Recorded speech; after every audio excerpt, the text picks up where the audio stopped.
मैं बस यही कहूंगी कि ईडी जिस तरीके से विपक्ष पे सक्रिय है और उन पर नोटिस पे नोटिस और समन्स पे समन्स देकर उनको बार बार बुला बुला कर करने की कोशिश कर रहा है, उसे एक बात स्पष्ट हो गई है कि ईडी एनफोर्समेंट डायरेक्टरेट से I would say N extended department of Bharatiya Janata party हो गया है। आप देखिए विपक्ष के सारे नेताओं पे ईडी बहुत हावी है, पर सत्ता पक्ष के इतने सारे लोग जो विपक्ष से सत्ता पक्ष में गए, और हाल ही में महाराष्ट्र एक उदाहरण है आपके लिए, जो एमएलएज के ऊपर ईडी नोटिस से जैसे ही उन्होंने पाला बदला वैसे ही उनका गंगा स्नान हो गया, ईडी केसेस खत्म हो गए।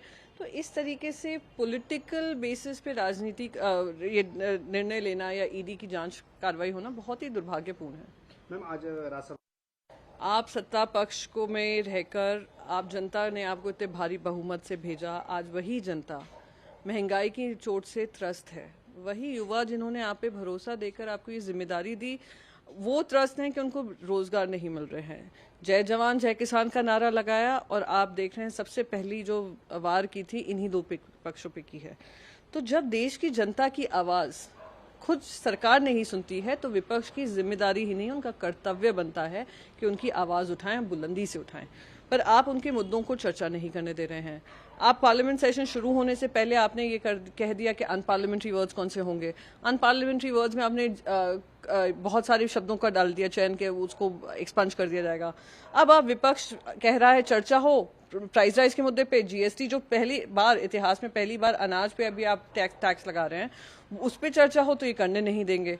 अगर आपके पास सत्य है, आपके पास तथ्य है, आपने जो भी किया, बार बार कहते हैं मोदी जी के बाद से न्यू इंडिया बना, तो उस पर चर्चा हो जाए। दूध का दूध पानी का पानी आ जाए। अब तो दूध पे भी जीएसटी आ गया है। ये हालत है। मैम, आज डायरेक्ट मोदी जी अमित शाह जी, हाँ बिल्कुल, आप अनपार्लियामेंट्री वर्ड्स पहले बता देते हैं, फिर आप जैसे ही मुद्दा उठाओ आप शुरू होने से पहले ही पार्लियामेंट एडजर्न कर देते हैं। एडजर्न करने के बाद आप लोगों को सस्पेंड कर देते हैं। विपक्ष अगर पार्लियामेंट के बाहर नारेबाजी करना चाहता है या प्रोटेस्ट करना चाहता है, आप उस पर भी पाबंदी लगा देते हैं।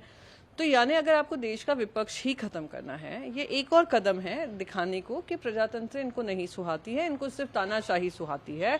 और क्योंकि आज नंबर की संख्या इनके पास ज्यादा है, इलेक्ट्रल डेमोक्रेसी और इन्फोर्स डेमोक्रेसी का पूरा परिणाम आप देख रहे हैं, महाराष्ट्र हो, कर्नाटका हो, मध्य प्रदेश हो, इन लोगों ने लागू किया है। तो इसके चलते ये कह ही दें कि प्रजातंत्र नहीं चाहिए, संविधान नहीं चाहिए, हमें सिर्फ तानाशाही चाहिए, इसलिए आप लोग सब मुंह पे कर दें। अब मैं तो कहूंगी आप पार्लियामेंट ही बंद कर दीजिए, पार्लियामेंट को म्यूजियम बना दीजिए, क्योंकि जहां विपक्ष का रोल ही नहीं है, जनता की आवाज ही नहीं सुनवाई देगी, तो आप करिए, मनमानी करिए। मैं पिछले दिनों गुजरात में 25 दौरे पे उन्होंने कहा कि यहाँ तो बैन है शराब, भी लोग पी रहे हैं और मर रहे हैं, क्या है मोदी जी के हिसाब?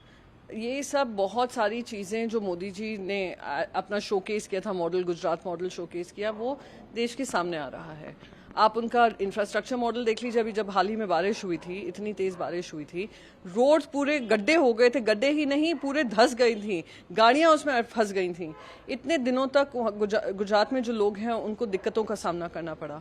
तो आपका इंफ्रास्ट्रक्चर मॉडल वहीं पे उजागर हो जाता है। फिर आप कहते हैं प्रोहिबिशन वाला स्टेट है, पर प्रोहिबिशन कहीं पे ही नहीं है। आप गुजरात में जाएंगे, इलीगल लिकर आपको सब तरफ मिलेगी।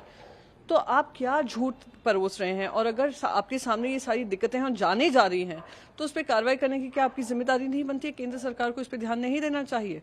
ये लोग ध्यान इसलिए नहीं दे रहे हैं क्योंकि इनके लिए ये एक जुमला ही है कि वादे करना और जनता का विश्वासघात के साथ विश्वासघात करना। मैम, आज विपक्ष वही मैंने तो शुरू में ही कहा था कि ये एकदम extended department of Bharatiya Janata party बन गया है, और आप कभी भी नहीं सुनेंगे कि सत्ता पक्ष के किसी लीडर पे इन्होंने ईडी की कार्रवाई की हो। आपको याद होगा वेस्ट बंगाल में कुछ लीडर्स भारतीय जनता पार्टी से टीएमसी से निकलकर जिनके ऊपर सीरियस केसेस थे, फ्रॉड के केसेस थे, काफी सारे केसेस थे, ईडी बीजेपी ज्वाइन करते हैं, ईडी केसेस बंद हो जाते हैं। हमारे हिमंता बिस्वा शर्मा जी हैं, असम के मुख्यमंत्री हैं, उनको कितना तंग किया गया जब वो कांग्रेस पार्टी में थे, कितना तंग किया था। जब उन्होंने अंतिम में निर्णय लिया कि उनको भारतीय जनता पार्टी के साथ जाना है, सारे केसेस उनके रफा दफा हो गए, ना करप्शन था ना कुछ था, सब ठीक हो गया।